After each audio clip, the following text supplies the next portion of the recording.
warahmatullahi wabarakatuh. Bismillahirrahmanirrahim. Rabbi shrah li sadri wa yassir li amri wahlul 'uqdatam min lisani yafqahu qawli. Allahumma shalli wa sallim wa barik ala sayyidina Maulana Muhammadin wa ala alihi wa sahbihi ajmain. Ba'du. Yang kita hormati bersama, juga saya hormati Bu Menteri Keuangan, Bu Hajah Sri Mulyani Indrawati, Bapak Wakil Menteri Keuangan, Bapak Suhaisil Nazara, Bapak Sekjen Menteri Keuangan, Bapak Sekjen Menteri Keuangan, Bapak Heru Pambudi, dan seluruh pejabat dan pegawai lingkungan di Kemenku yang saya hormati, semua teman-teman di DKM Kemenku maupun di seluruh Indonesia yang ikuti ngaji ini yang saya hormati. Saya sudah percayalah bahwa bangsa ini bangsa yang optimis. Tadi Ibu Menteri bilang hasbunallah wa ni'mal wakil, bahwa pada akhirnya kita akan kembali kepada kekuatan Allah Subhanahu wa taala. Sebelum kita cerita Isra Mi'raj dan inspirasi dari Isra Mi'raj, saya akan memberi analogi ya. Analogi ini akan menolong secara ilmu tauhid, ilmu mengesahkan Allah Subhanahu wa taala, dan ini menjadi pokok ya dalam pengajaran tauhid. Ini mohon maaf kalau terpaksa saya ngaji model dulu lah, model pesantren ya. Tapi tanpa ngurangi rasa hormat, tanpa ngurangi rasa empati, rasa takdim saya. Teman-teman yang saya hormati semua, karena di sini banyak santri-santri muda. Hubungan kita dengan Allah Subhanahu wa taala yang serba kuasa, yang maha kuasa, yang serba bisa. Tadi dikatakan Bu Menteri bisa apa saja kun fayakun, kalau Allah sudah mentitahkan pasti terjadi. Itu kira-kira seperti ini. Saya ini bawa cincin dari besi mungkin, atau dari apa itu, ya besi lah atau perak. Yang jelas tidak emas ini karena saya cowok. Yang jelas tidak emas. Saya bawa kertas. Kalau Anda saya tanya, kertas ini sama cincin kuat mana? Pasti akan menjawab kuat cincin, karena materinya dari besi. Jawaban itu benar, tapi harus ditambahkan secara materi itu kuat cincin ketimbang kertas. Tapi Anda salah, harusnya menjawab ya terserah Gus Bahak, karena yang megang itu Gus Bahak. Karena bisa saja saya punya rencana menghancurkan cincin ini, sementara saya punya rencana mengabadikan kertas ini. Kira-kira gitu hubungan manusia dan Allah Subhanahu wa taala. Jadi hal yang kita kira abadi karena materinya kuat, ternyata Allah punya rencana menghancurkan. Sementara yang kita kira lemah atau rentan atau apalah, ternyata Allah punya rencana mengabadikan. Di sini kemudian istilahnya orang-orang tasawuf, wa tafwidil umur ila mudabbiriha. Kita sebagai manusia menyerahkan urusan pada pengaturnya, pada yang punya. Bukan wilayah kita mengatakan cincin ini lebih kuat ketimbang atau lebih abadi ketimbang kertas. Karena saya punya rencana menghancurkan cincin, tapi ingin mengabadikan apa? Kertas. Sehingga tentang pandemi, tentang tragedi sosial, tentang apa saja, kita tidak pernah tahu rencana Allah itu mana yang lebih awet. Jangan-jangan kita takut pandemi, saya berkali-kali ngaji, mati kita kecelakaan. Jangan-jangan takut kecelakaan, mati kita karena ngelindur, tiru kebablasan, nggak bangun. Kita takut mati ngelindur, mati kecelakaan, jangan-jangan mati kita karena likuifaksi, karena gempa atau karena tsunami. Nah, hal-hal seperti ini yang terus menjadikan kita bilang dan berkeyakinan hasbunallah wa ni'mal wakil. Hanya Allah yang tahu dan semua urusan mencukupi kita hanya Allah. Tadi kata Bu Menteri, kita akan menghadapi ini dengan ilmu pengetahuan dan pengalaman. Oke, saya sangat setuju itu. Tapi lagi-lagi bangsa ini dan seluruh tren dunia itu kalau misalnya baru tsunami, ya semua orang ramai ketakutannya pada tsunami. Ilmuwan berteori bahwa tsunami siklusnya sekian tahun per sekian tahun. Nanti pas gempa juga gitu, pas likuifaksi juga gitu. Nanti kalau mudik mungkin ketakutan orang sama kemacetan, sama macam-macam lah. Takut kecelakaan laka di jalan dan sebagainya. Sehingga sebelum ngaji ini lebih jauh, pastikan bahwa tidak dalam wilayah kita mengatakan bahwa cincin ini lebih abadi, lebih awet ketimbang kertas. Tapi kita harus menjawab secara materi cincin itu lebih awet ketimbang kertas. Tapi secara hakikat ya terserah yang mengendalikan, terserah yang punya, rencananya apa. Nah, di sini pentingnya ngaji. Karena dari ngaji itu kita akan kembali ke ma'rifatullah, ngerti Allah yang sebenarnya. Sebab itu di surat Isra disebut pada akhirnya ngaji itu apa? Subhanalladzi asra bi 'abdihi lailam minal masjidil haram ilal masjidil aqsa alladzi barakna haulahu. Tujuan akhirnya linuriyahu min ayatina. Bahwa Mi'raj itu hanya bagian kecil yang dingertikan kita betapa dahsyatnya kekuasaan Allah Subhanahu wa taala. Betapa tidak terbatasnya kemampuan dan kebisaan dan kudrahnya Allah Subhanahu wa taala. Makanya masih dikatakan min ayatina, itu masih sebagian kecil dari ayat-ayat kata Allah. Lalu dalam surat Kahfi diterangkan, ketika orang kagum dengan Ashabul Kahfi yang bisa hidup tidur dalam keadaan hidup 309 tahun atau Masehinya 300 tahun, kalau Hijriahnya 309 tahun. Itu mungkin kalau kita ilmuwan, ahli baksil ya, atau ahli apalah, itu mungkin lebih kagum tentang nyamuk. Saya berkali-kali bilang, andaikan kita sepakar-pakarnya, terus disuruh bikin nyamuk itu, nggak usah bikin nyata hidup, bikin patungnya saja.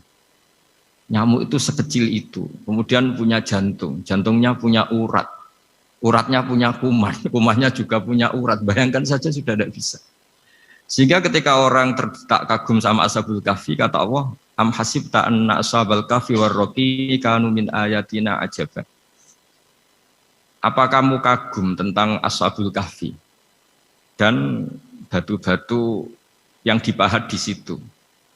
Bukankah dalam kekuasaan kami ada yang selalu menakjubkan?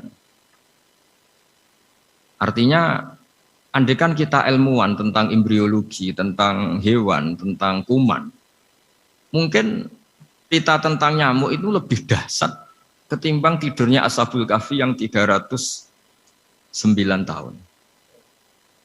Karena kemampuan Allah menciptakan nyamuk yang kecil, sangat kecil, super kecil. Kemudian kecil itu ya punya jantung, tentu lebih kecil lagi. Belum uratnya jantung itu, belum nyamuk juga di dalamnya menyimpan calon-calon keturunannya. Kayak apa kecilnya lagi? Nah, di sini Allah mengingatkan kita, innallaha la yastahi ayyadriba matsalam ma ba'udatan fama fawqaha. Allah tidak pernah malu jika dalam menunjukkan kekuasaannya Allah memberi contoh seekor nyamuk. Karena nyamuk ini andaikan kita, tadi saya ulang lagi, andaikan kita ilmuwan yang nekuni itu, strukturnya bisa melihat, bisa nyari pasangan hidupnya, dan bisa hamil, bisa melahirkan, atau bisa menelur dan sebagainya, maka kita akan kagum sekagum-kagumnya betapa kita di depan kekuasaan Allah Subhanahu wa taala tidak siapa-siapa, dan akhirnya kita ikrar-ikrarnya asyhadu alla ilaha illallah, bahwa tidak ada kekuasaan selain kekuasaan Allah Subhanahu wa taala. Lalu kenapa nyamuk itu tidak menjadi perhatian publik? Ternyata kita dibodohkan oleh kepentingan kita sendiri. Karena dari awal kita menganggap nyamuk itu problem, penyakit. Ya sudah, bawaan kita mungkin cari obat supaya bisa membunuh nyamuk itu. Atau melihat nyamuk itu sebagai problem, bukan sebagai ayatun min ayatillahi ta'ala, sebagai tanda-tanda kebesaran Allah Subhanahu wa ta'ala. Sehingga akhirnya manusia itu butuh yang namanya mukjizat dahsyat yang mudah dilihat, mudah dirasakan. Akhirnya kita tahu dalam sejarah para nabi, Nabi Musa minta mukjizat Laut Merah dibelah sehingga bangsa Israel bisa melewati kejaran Fir'aun dan sampai selamat dari kejaran Fir'aun. Nabi Soleh umatnya minta keajaiban, yaitu onta keluar dari batu besar. Dan Nabi Soleh menuruti, akhirnya ada unta yang keluar dari batu besar. Begitu juga nabi-nabi sebelum itu atau setelah itu, selalu ada mukjizat yang memang manusia tidak mampu. Nah, kata tidak mampu ini yang semua umat para nabi tidak akan seunggul umat Nabi Muhammad SAW. Karena kita sebagai umat Rasulullah SAW untuk merasa tidak mampu itu tidak harus hal-hal seperti membelah laut, tidak harus hal-hal seperti onta keluar dari batu, tidak harus hal-hal yang dahsyat kayak tongkat Nabi Musa menjadi ular besar yang menelan semua sihir-sihirnya Fir'aun. Kita sebagai umatnya Nabi selalu tiap hari bilang innallaha ala kulli syai'in qadir, hanya Allah yang mampu. Allah mampu atas segala hal. Melihat nyamuk kita iman, melihat hal-hal kecil. Karena kita ketika melihat nyamuk itu mesti kita itu kok hebat nyamuk tanpa rapat, tanpa ada gaji dari Kemenku bisa populasinya dijaga. Padahal musuhnya banyak. Musuhnya nyamuk itu umat manusia yang katanya makhluk paling cerdas di dunia. Tapi tidak juga bisa menghabisi nyamuk. Mungkin mereka juga rapat terus untuk menjaga ketahanan populasinya. Jadi, andai kan kita pakai ayat tadi, innallaha la yastahi ayyadriba masalam ma ba'udah. Allah itu tidak pernah malu untuk menunjukkan kekuasaannya. Cukup misalnya kita belajar tentang nyamuk. Sudah sekecil itu punya mata, matanya punya saraf, punya urat. Terus kecil apa? Begitu nyamuk sendiri punya kuman. Kalau nyamuk sendiri kecil, terus kumannya sekecil apa? Terus organ tubuhnya seberapa? Ini sudah kedahsyatan yang luar biasa yang menjadikan kita iman. Innallaha ala kulli syai'in qadir. Allah sendiri yang maha kuasa. Sehingga kembali ke tadi, peristiwa Mi'raj yang super dahsyat pun kata Allah masih dikatakan linuriyahu min ayatina. Hanya untuk menunjukkan sebagian dari ayat-ayatku, bukan mewakili semua ayat-ayat kekuasaan Allah Ta'ala. Tapi sebagian, min itu tab'id sebagian. Lalu sebelum kita jauh belajar, kita sendiri juga, saya sendiri masih belajar. Kehebatan Rasulullah SAW, Nabi akhir zaman, kenapa hebat? Itu diantaranya adalah karena mukjizat tongkat itu pada akhirnya diletakkan di museum. Orang melihat, terus gaya-gayanan kuat ke Turki atau bisa melihat langsung di museum. Dan setelah melihat kadang-kadang kita ragu, masa tongkat ini betul itu. Kalau setelah misalnya yakin, bisa dipakai lagi enggak ya? Jadi hal-hal yang mengundang pertanyaan sekaligus keraguan. Beda dengan ajaran Rasulullah Muhammad SAW. Ketika Nabi cerita betapa kekuasaan Allah itu super dahsyat. Buktinya ya nyamuk tadi. Kayak apa susahnya bikin nyamuk. Sudah kecil, punya organ tubuh tentu lebih kecil, punya urat lebih kecil lagi, punya kuman yang lebih kecil lagi, dan kuman itu juga punya organ tubuh lebih kecil lagi. Itu mbok kamu udah usah ke Turki, kamu hidup di kampung, di pedalaman, sudah menyaksikan anallaha ala kulli syai'in qadir, bahwa Allah itu maha kuasa. Nah, ngaji bareng ya, ngaji seperti ini. Saya termasuk kiai yang selalu berkampanye supaya orang ikrar seikrar-ikrarnya bahwa kita ini di tangan Allah Subhanahu wa taala. Saya kemarin-kemarin ngaji sama orang-orang Grab, juga barusan 3 hari yang lalu, 4 hari yang lalu ngaji sama teman-teman disabel atau difabel. Karena mereka kalau dibahasakan disabel nggak mau, tapi komunitas internasional minta dis pakai bahasa S, tapi kita di Indonesia pakai difabel. Akhirnya kita tahu, ternyata orang yang kita kira menderita karena fisiknya, ternyata kadang lebih bahagia. Karena Allah bisa mengalihkan pikiran untuk positif. Saya berkali-kali guyon di depan para tamu. Saya pernah punya tamu itu perempuan nggak cantik miskin lagi. Ini nyata ini, Gus doakan supaya suami saya kaya. Terus saya bilang, memangnya kalau sudah kaya ngapain itu? Ya paling tidak rumah saya diganti, mobil saya diganti. Tapi nanti akhirnya ngevaluasi Anda juga ingin diganti. Karena setelah rumahnya mewah, pakai mobil mewah, pasti yang dievaluasi bukan rumah dan mobil, tapi Anda. Kok nggak pas ya, wajah gini di rumah saya gitu. Kok nggak pas wajah gini di mobil mewah. Akhirnya ibu-ibu tadi sudah Gus nggak jadi. Jadi mungkin barokahnya pandemi itu nanti Ibu Menteri itu jadi kelihatan hebat karena ada pandemi kok Indonesia bertahan. Tapi kalau nggak ada pandemi kan ya biasa aja, memang normal. Kiai juga gitu, diuji santri yang kadang beling, umat yang nggak jelas. Itu memang ujiannya. Kalau nggak ada ujian ya nggak keren. Kayak ya biasa aja lah kita adepin, ya kita tadi kata Bu Menteri ya kita ikhtiar dan berdoa. Lalu saya ulang lagi, jadi logika itu bisa pakai analogi. Analoginya tadi, salah Anda kalau mengatakan cincin ini lebih kuat ketimbang kertas. Yang benar adalah secara materi ini lebih kuat ketimbang kertas. Tapi soal nanti kekuatannya sampai kapan terserah yang punya. Bisa saja saya punya rencana, besok ini saya luluhkan, saya hancurkan, yang ini saya simpan. Kayak apa dulu dinosaurus itu kuatnya kayak apa? Habis. Ayam yang selemah itu sampai sekarang masih.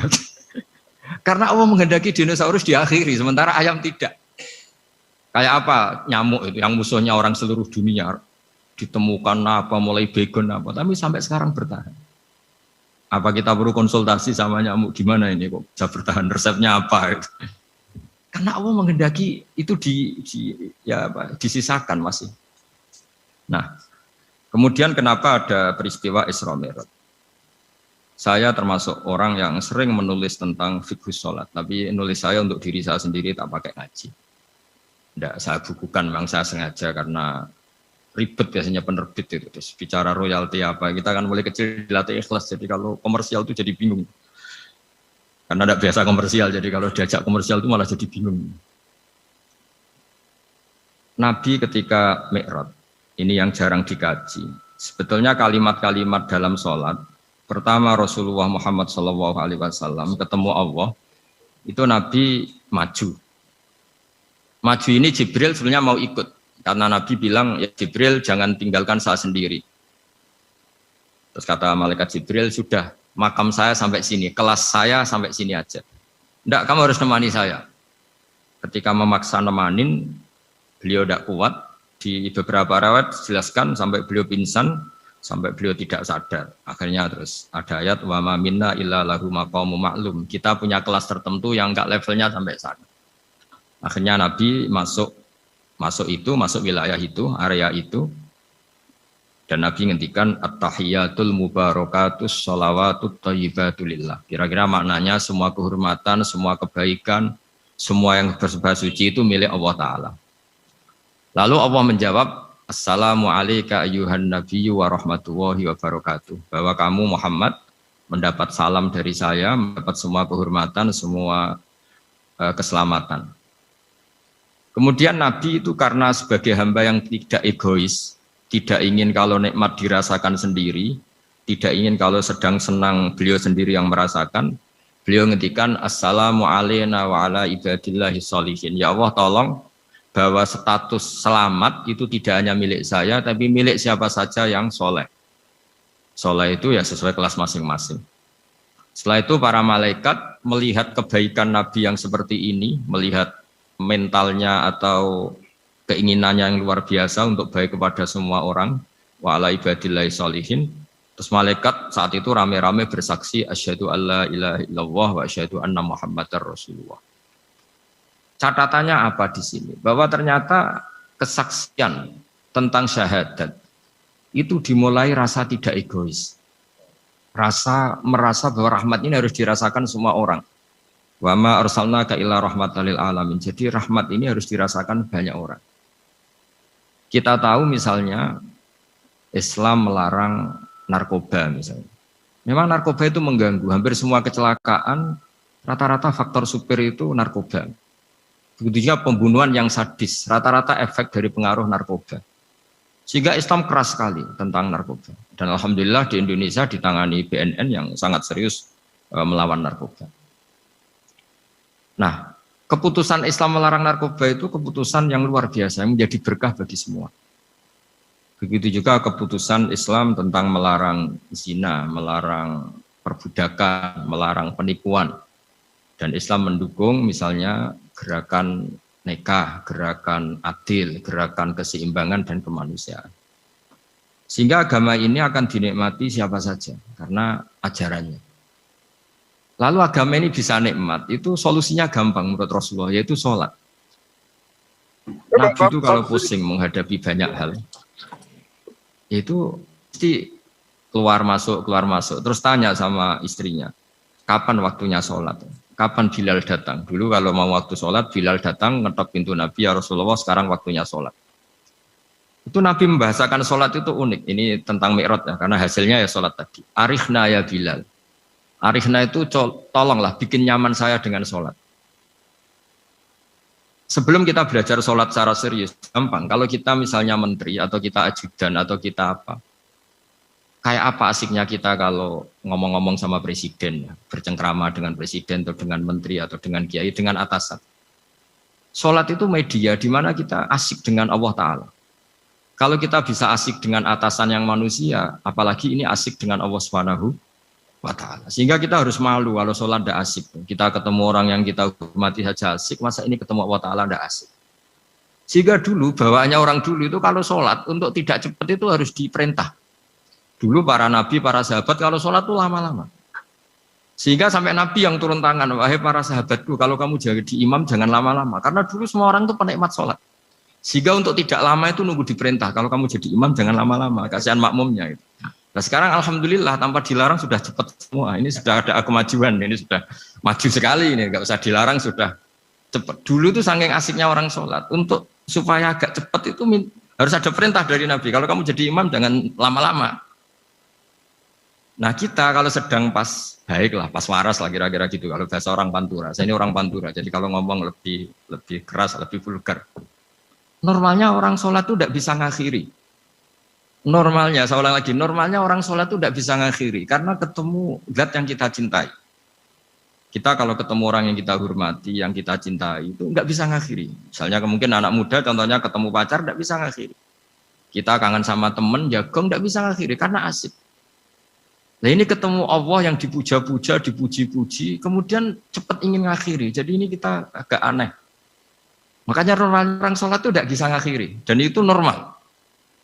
Sehingga dulu ketika Sayyidina Umar itu ditikam sama satu benda yang kayak pancing itu. Panah itu kan kayak pancing ya. Jadi kalau masuk cepat tapi nariknya susah. Karena ada grendelnya. Itu tiap ditarik sakit, tiap ditarik sakit. Dan beliau bilang, nanti setelah saya sholat tarik. Beliau sholat, nyaman, ditarik itu enggak gerak sama sekali. Karena dia sudah istighraq billah. Sudah nyaman dengan Allah sehingga ditarik itu enggak kerasa. Dulu di daerah sini masih keluarga kita lah, masih keluarga kita semua. Ada seorang wali jadi imam masjid. Itu di PHK sama takmirnya. Karena ketika sujud dia asik terus lama sekali. Sampai 30 menit. Sampai santrinya bilang, "Mbah, sampun, Mbah, sampun." Setelah itu rapat dihentikan. Ditanya, "Kenapa Mbah sujud begitu?"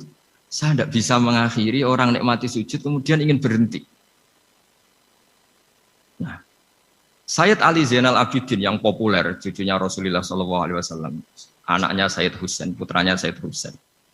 Itu bapak saya kalau cerita, beliau itu sebetulnya sholat itu hanya ingin 2 rakaat. Setelah sholat 2 rakaat, ya Allah sebagai hadiah nikmat saya sholat 2 rakaat karena asik dengan engkau, saya akan syukur lagi sholat 2 rakaat. Akhirnya ketika nikmati sholat, dia sholat lagi 2 rakaat sampai akhirnya 1000 rakaat. Itu tanpa rasa capek, karena merasa keasikan. Masa momen seasik ini kemudian saya tinggalkan ya Allah. Akhirnya sholat lagi. Sehingga ada seorang wali ditanya, "Kamu ingin masuk surga?" Tanya, "Di surga ada sholat enggak?" Enggak ada katanya.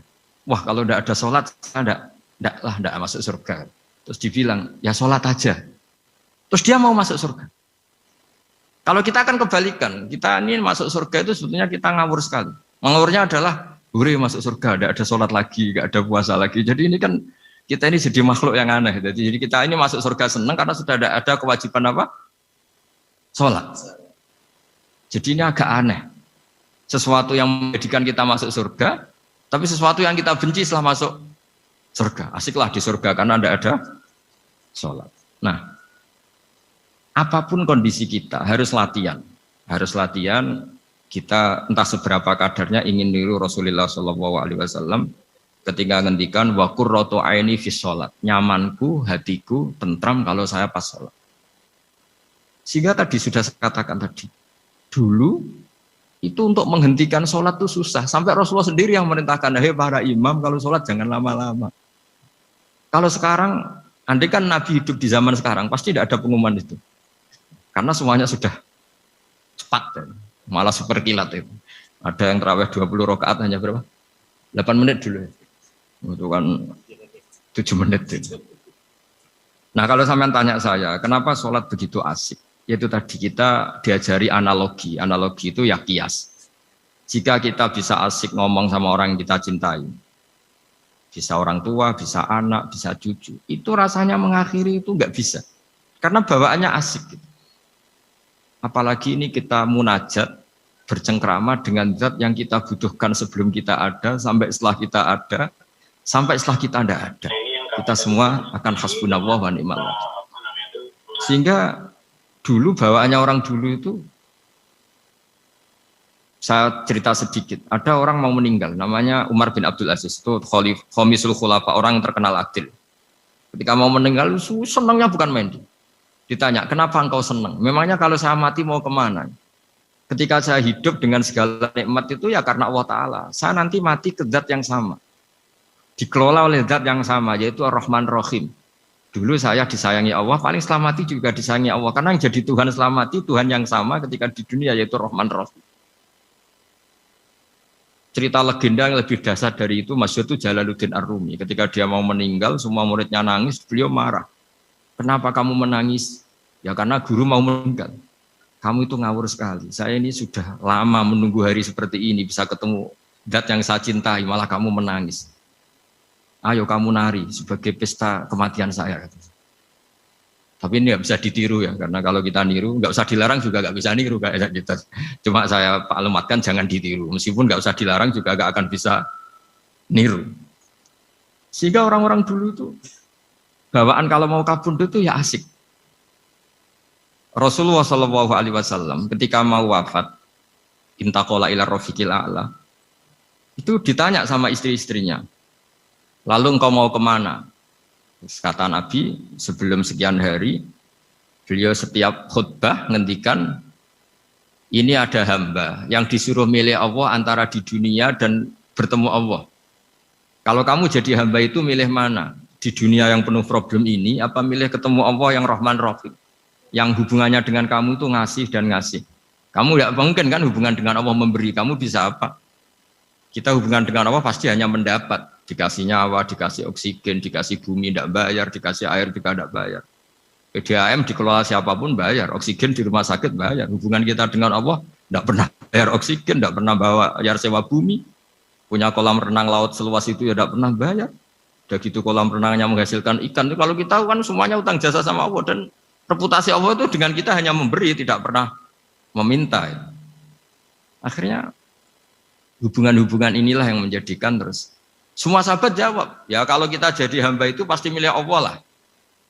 Jadi Nabi itu saking pinternya orang, supaya orang siap dengan keberangkatan beliau itu dibikin satu taksis, satu apa? Kalau orang Jawa bilang itu dikai persemon, dikai mukaddimah.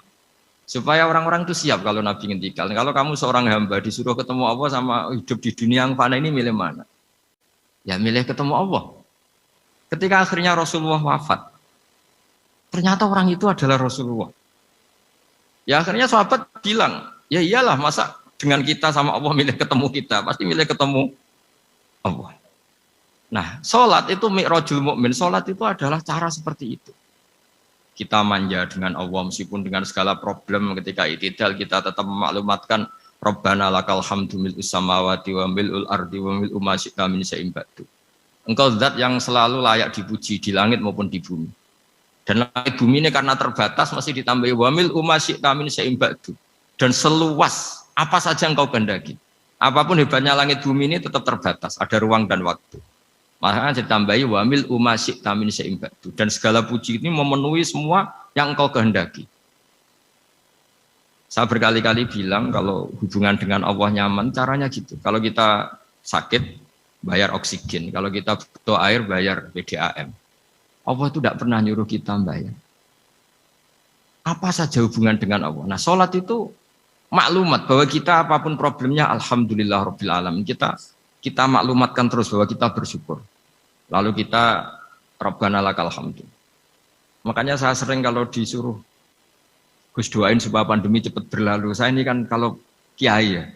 Kiai itu apa ya? Saya pernah di Jogja pas gempa.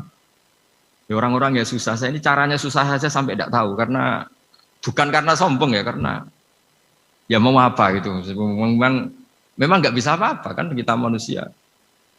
Jadi saya mohon sholat ini jadi media yang luar biasa. Jadi di antara makalah Imam Syafi'i paling terkenal itu fasihan idama kana fi dzikri rabbih wa fi ma siwahu kana fin nasi ajama. Orang baik itu orang yang fasih. Fasih itu lantang dan cerdas dan vulgar dan nyaman ketika ngomong tentang Allah. Sholat itu semua hubungan kita ngomong dengan Allah. Misalnya kabira walhamdulillah katsira. Hanya engkau yang maha besar ya Allah. Orang yang katanya terkuat di dunia karena presiden superpower misalnya. Nyatanya waya mati ya mati. Kalau nggak makan lemes. Jadi orang kita sadar. Yang katanya orang terkuat, paling hebat. Kalau nggak makan lemes. Artinya ternyata hanya sekuat itu. Dia bisa instruksi seluruh dunia misalnya untuk apa ya. Tapi coba apa dia kuat nggak makan 2 hari. Makanya hikmah puasa itu orang tahu. Ternyata makhluk yang paling mulia itu manusia. Kalau nggak makan nasi 1 piring itu ya mati. Berarti hidup nasi sama manusia. Nanti kalau nasi bilang, saya tidak butuh kamu. Tapi kamu butuh saya. Itu habis kita sudah. Makanya ketika ada orang yang mempertuhankan manusia, itu Allah cara menafikan itu hanya bilang, kana yakulani to'am. Yang kamu tuhankan itu makan. Hanya makan itu kalau dia tidak makan lemes. Jadi kiai itu atau manusia-manusia yang dekat Allah al-afillah itu ketika mengatakan kabira walhamdulillah katsira subhanallah bukrata wa asila itu kelihatan. Makanya Quran kalau mencibir kita, falola in kuntum ghaira madinin tarji'unaha in kuntum shadiqin. Kalau kamu merasa dikjaya, mbok jangan mati, mbok jangan tua. Sudahlah hidup terus. Dikjaya kok mati gak keren. Orang top kok mati itu gak keren. Jadi Allah cara gojlek itu ya sudah lah. Kalau kamu hebat jangan mati kata. Nah sholat tuh mengingatkan itu terus. Sampai kita bilang inna sholati wa nusuki wa mahyaya wa mamati lillahi rabbil alamin. Gusti saat ini saya ikrarkan hidupku matiku semuanya terserah engkau. Nah lagi-lagi tadi ketika kita bilang cincin ini lebih kuat ketimbang kertas, Anda salah. Karena itu hanya secara materi. Kuat tidaknya terserah yang mengendalikan. Karena saya punya rencana menghancurkan cincin ini, besok mau saya lebur, sementara saya mau mengabadikan kertas ini. Nah disinilah terus kita diajari misalnya di surat Yasin yang populer, Allah itu siapa? Allah itu subhanalladzi biyadihi malakutu kulli syai', yang mengendalikan semua sesuatu. Makanya sholat itu menjadi penting. Saya sendiri termasuk orang yang jarang imami ya, saya selalu jadi makmum. Jadi andekan Mas Zakaria di sini saya juga makmum. Cuma keren saya kayaknya meskipun saya makmum. Karena saya kalau makmum itu bisa ingat Allah terus. Kalau imam itu enggak jaga image. Karena malu kan. Misalnya di masjid kementerian terus sholatnya kok cepet nanti dikira enggak ustadz betulan itu. Kalau ulama ternyata banyak urusan jadi banyak berpikir gitu. Tapi alhamdulillah ini barokahnya ngaji terus apa ya? Ya hasilnya mi'raj itu ya sholat itu. Sholat ini spesial karena tadi saya bayangkan itu di surga gak ada sholat itu ya terus wopo itu gak asik. Itu kalau Imam Ghazali itu membarter kita itu begini. Kalau kamu bangga di kasrotin nisa pasangan kamu banyak, itu ayat lebih kuat ketimbang Anda karena 1 hari 1 jam bisa berapa kali. Kalau Anda bangga bisa makan itu kerbau itu makannya lebih banyak. Nah, kalau Anda bangga atas pengaruh itu tawon itu, ratu tawon itu pengaruhnya lebih besar ketimbang Anda. Dia diam di rumah tapi anak buahnya loyalnya kayak gitu. Artinya kalau manusia bangga itu apa? Ya dengan sholat tadi. Ini karena satu ibadah yang enggak tertandingi oleh makhluk yang lain. Apalagi dalam sholat itu ada semua gerakan yang mewakili semua ibadahnya malaikat. Malaikat itu ada yang ibadahnya berdiri terus. Ada yang rukuk terus, ada yang sujud terus. Dan sholat itu mewakili semua itu. Juga mewakili sosial karena setelah sholat kita bilang assalamualaikum warahmatullahi wabarakatuh, bahwa keselamatan ada di kanan dan kiri. Nah, oke ya itu sakralnya mi'raj. Tapi di balik mi'raj itu ada hal-hal yang manusiawi. Dan ini yang terjadi di dunia. Ketika Rasulullah melangkai makamnya Nabi Musa, makam itu status ranking lah kalau dalam bahasa Indonesia itu. Kalau bahasa Indonesia itu ribet, makam itu kuburan. Makanya orang Indonesia sering tanya saya, Gus, makamnya Nabi Ibrahim kok batu? Makam yang dekat Ka'bah itu bukan makam dengan makna kuburan, itu tempat yang dipakai Nabi Ibrahim membangun apa? Ka'bah. Cara Jawa pancatan itu. Nabi Musa itu gak terima, komplain sama Allah. Ya Allah, ini lebih junior ketimbang saya. Kenapa makamnya melangkahi saya? Ini tidak fair. Jadi di mana-mana manusia itu kalau disalib junior itu ya tidak terima. Ya ada manusianya. Terus ditanya sama malaikat Jibril, kenapa kamu gak terima? Ini orang Israel, kadung ngira saya ini nabi paling top. Ini kalau sampai konangan saya kalah sama Muhammad tuh malu saya kata. Jadi artinya ya ada sisi manusia. Itu ada kitabnya. Terus, ya tapi memang Nabi Muhammad lebih top ketimbang kamu. Memang dia nabi pilihan, Sayyidul Awalin wal Akhirin. Oke, kalau saya kalah dengan dia gak apa-apa. Tapi umatnya jangan ya. Maksudnya umatnya bangsa Israel harus lebih top ketimbang kita.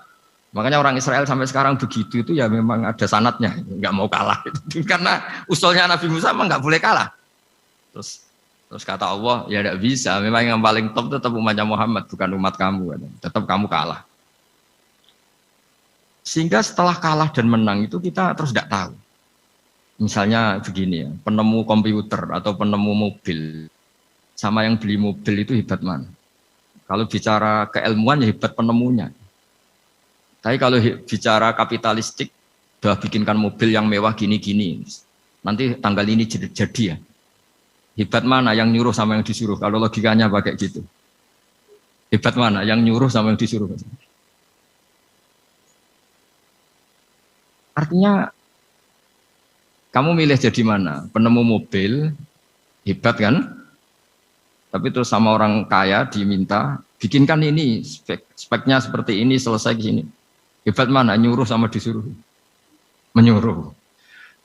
Tapi yang nyuruh tidak bisa bikin mobil, yang disuruh bisa. Pinter mana? Pinter yang disuruh. Tapi pertanyaannya, wong bisa nyuruh ngapain bikin sendiri? Pinter mana? Ini mohon maaf karena di sini banyak orang nggak jelas-jelas juga. Artinya terus subjektivitas manusia ini tetap ada gitu. Kalau bisa beli ngapain bikin gitu. Tapi kalau bisa bikin ngapain beli. Nah mungkin perdebatan di kementerian atau di yayasan atau di kampung-kampung atau di apa mesti begitu. Dan itu di Mi'raj juga digambarkan. Digambarkan bahwa antar nabi ini ya ada kompetisi. Wa fi dzalika falyatanafasil mutanafisun. Tapi bedanya nabi dengan kita itu satu. Nabi itu kalau keliru dengan tanda petik, nabi itu kalau keliru itu jadi berkah. Itu bedanya kita. Kalau kita keliru kan keliru betul. Kalau nabi itu tidak kelirunya itu jadi berkah. Ini saya punya dua contoh kalau boleh dibahasakan ya, kekeliruan nabi atau dengan tanda kutip kekeliruan nabi. Tapi saya ulang lagi dengan tanda kutip. Nabi Musa itu ketika Nabi Muhammad ditanya, kenapa kamu dipanggil jauh-jauh? Disuruh sholat 50 rakaat. Nabi Ibrahim nggak komplain karena beliau nabi yang baik. Semua nabi nggak komplain kecuali Nabi Musa. Kata Nabi Musa, jangan Muhammad, kebanyakan itu. Bilang ke Allah supaya diskon. Kata. Nabi kembali sama Allah, ya sudah tak kurangi 5. Turun lagi, masih berapa? 45. Masih kurang. Itu sampai 9 kali. Akhirnya terkurangi berapa? 45 rakaat. Itu Nabi Musa masih bilang, udah minta lagi keringanan. Itu kalau diruti nggak jadi sholat kan, kalau satu lagi kan masih terus hilang itu kewajiban sholat. Nah, Nabi Musa sebetulnya itu bukan karena kasihan kita, bukan dia nggak empati dengan kita, beliau udah empati sama kita, tapi gara-gara Muhammad, umatku yang lebih kuat, lebih ganteng aja nggak mampu melakukan sholat 50 rakaat, apalagi umatmu. Dia memang orang Israel kan ganteng-ganteng, kuat-kuat, jadi dia pede. Umatku yang lebih keren, lebih ganteng saja gak kuat, apalagi umatmu. Jadi sebetulnya dia minta keringanan itu karena corong Jawa ngeprekno kita, menyepelekan kita bahwa makanya saya ingin memberitahu Nabi Musa kalau ada umatnya Rasulullah yang namanya Sayyid Ali Zainal Abidin yang satu hari sholat 1000 rakaat. Jadi nanti kalau ketemu Nabi Musa, ini 50 aja, ini kuatnya malah 1000. Nah akhirnya tapi barokahnya Nabi Musa yang sentimen ini, sholat gak jadi 50 tapi 5. Itu bedanya Nabi sama kita. Ada contoh yang lebih ekstrim, kelirunya Nabi itu Nabi Yunus. Nabi Yunus, tapi keliru yang barokah, saya ulang lagi. Nabi Yunus itu memaklumatkan ke masyarakatnya, nanti itu kalau kamu tidak nurut sama saya ada azab. Anggap saja azab itu hari Kamis. Besok hari apa ini? Besok hari Kamis ya? Besok hari apa? Lupa hari ya. Rebu apa Kamis? Besok. Lupa hari. Kata Nabi Yunus, 3 hari lagi akan ada azab.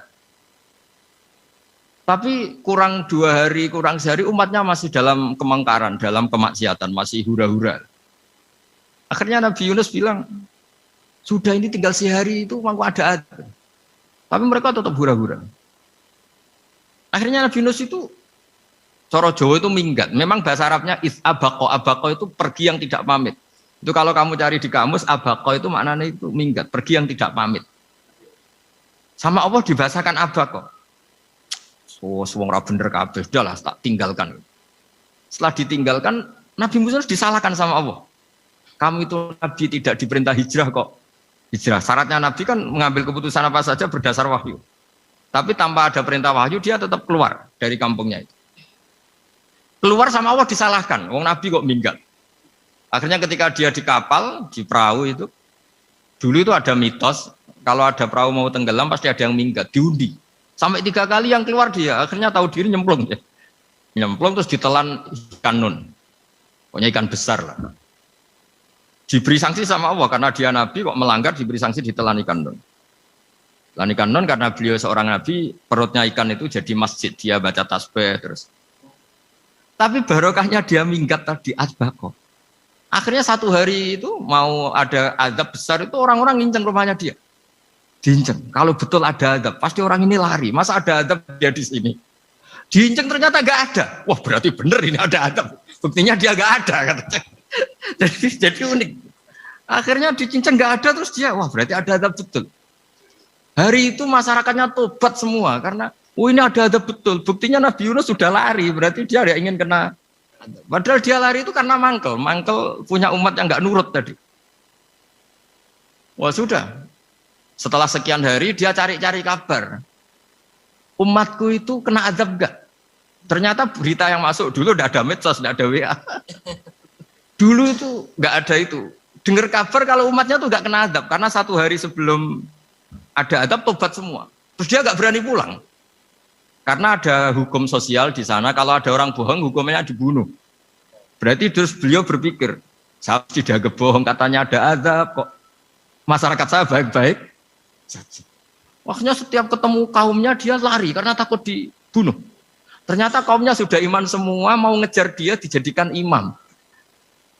Akhirnya, oh iya ya. Jadi itu bedanya Nabi sama ndak. Jadi Nabi itu kalau keliru, kelirunya itu barokah. Makanya kita tidak usah ikut keliru, karena keliru kita ini pasti tidak barokah. Ya musibah. Jadi dulu ceritanya Anteng juga gitu. Yang namanya istri 2 itu kan cemburu. Pertama Nabi Ibrahim punya istri namanya Sarah.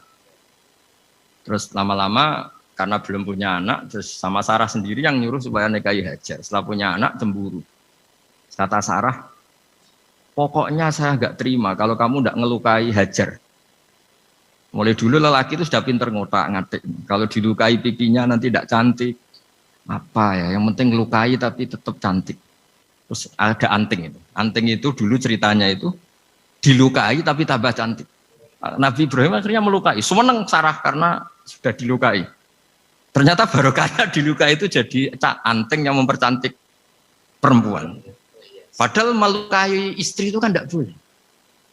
Tapi ini Nabi, ada saja cara yang dipilihkan Allah untuk ya tadi keliru saja barokah. Itu bedanya Nabi sama kita. Makanya disebut mimbabi hasanatil abrar sayyatul muqarrabin. Jadi Nabi sama seperti Nabi Adam. Nabi Adam itu dilarang Allah nggak boleh makan khuldi. Akhirnya makan terus harus hidup di dunia terus jadi dunia seperti ini. Tapi itu menjadikan harapan seluruh dunia bahwa Allah itu maha baik. Ketika ada yang diberi sanksi tetap diminta tobat dan dianjurkan tobat. Dan Allah berjanji setiap yang tobat pasti diterima.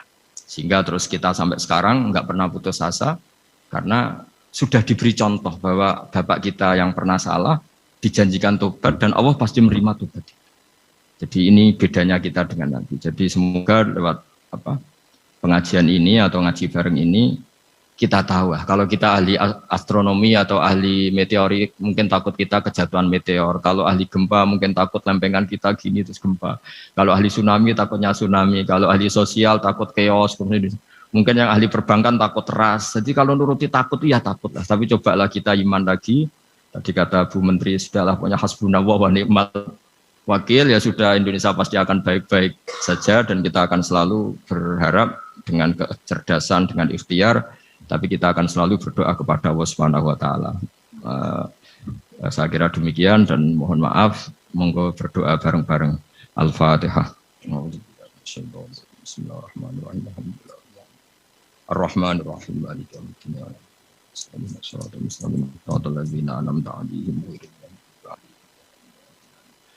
Bismillahirrahmanirrahim. Nahmaduka ya wali wa hamid wa salli wa sallim wa barik ala sayyidina Muhammad wa ala alihi wa sahbihi wa barik wa sallam asma'in. Wa salli ala anbiya'ika rusulika asma'in. Allahumma ij'alna ya wa ahla baldatina aminina mutma'innina alladziina la khaufun 'alaihim wa la hum yahzanun. Waj'alna salimin wa ghanimin mu'afin min kulli bala'in dunyal akhirah. Waj'al ya Allah salamatana salamatan yusla biha kitabukal karim. Wa salamatan ya Allah nazkuruka katsiran fi sholatina wa siyamina ya Allah. Wa taj'alana ya Allah mimman ya'buduka mimman yarjuka mimman yakhafuk. Allahumma ya ij'al hadhil baldah baldatan thayyibatan mubarakah baldatun thayyibatun wa rabbun ghafur.